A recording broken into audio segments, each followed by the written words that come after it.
and it is my duty to protect British lives. But the only way to stop the threat is to destroy the missiles at source. The United States has requested permission to use British bases for that specific and limited defensive purpose. We have taken the decision to accept this request. We're going to war, guys. Or at the very least, we're going to be significantly involved in this war. Let's just look at the timeline. 19th of February, the UK refuses a request from the USA to use RAF bases in the region to launch offensive strikes against Iran. 28th of February, strikes against Iran begin, but Keir Starmer confirms the UK played no role in these strikes. 1st of March, Keir Starmer is now allowing the USA to use RAF bases in the region for limited and specific defensive purposes, i.e. destroying Iranian missile and drone capabilities. So what changed?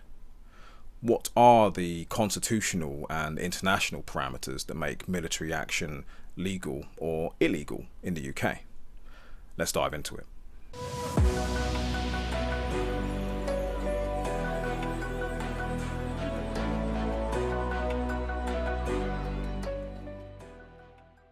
Hello, my name's Ryan, I'm the Code Legal Lawyer, and I give a legal view on the latest news. Now, in the UK, it's the King who's the head of the armed forces, also known as the Commander-in-Chief, and his legal authority to decide whether the UK goes to war is known as the royal prerogative. This was originally a personal power held by the monarchy, but by well-established convention, it's now exercised on his behalf by the Cabinet of Ministers, i.e. the Prime Minister will make a formal declaration of war on the King's behalf. More recently, since the 2000s, convention's also shown that the House of Commons should be given an opportunity to vote before military force is used, unless urgent action is required.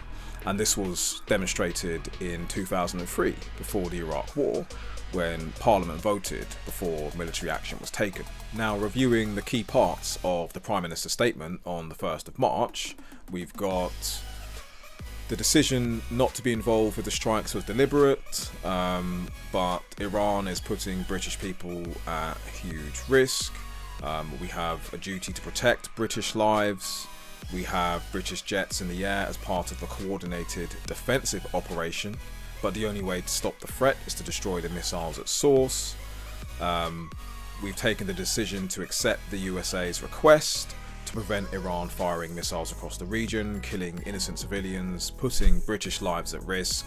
The basis of our decision is the collective self-defense of long-standing friends and allies and protecting British lives. That is in accordance with international law. So we can see that the basis of the decision was collective self-defense of British lives and long-standing friends and allies. When we look at the published legal advice, it states the UK and its allies are permitted under international law to use or support force in such circumstances where acting in self-defense is the only feasible means to deal with an ongoing armed attack, where force used is necessary and proportionate.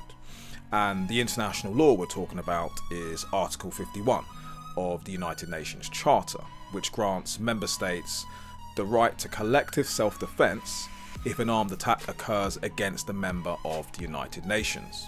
Now, what's really interesting is there's two plays at hand here. On the one hand, we've got British jets in the skies intercepting retaliatory Iranian drones and missiles, protecting British lives and allies in the region. And two, we've now got UK bases being used to facilitate offensive strikes from America on Iranian targets.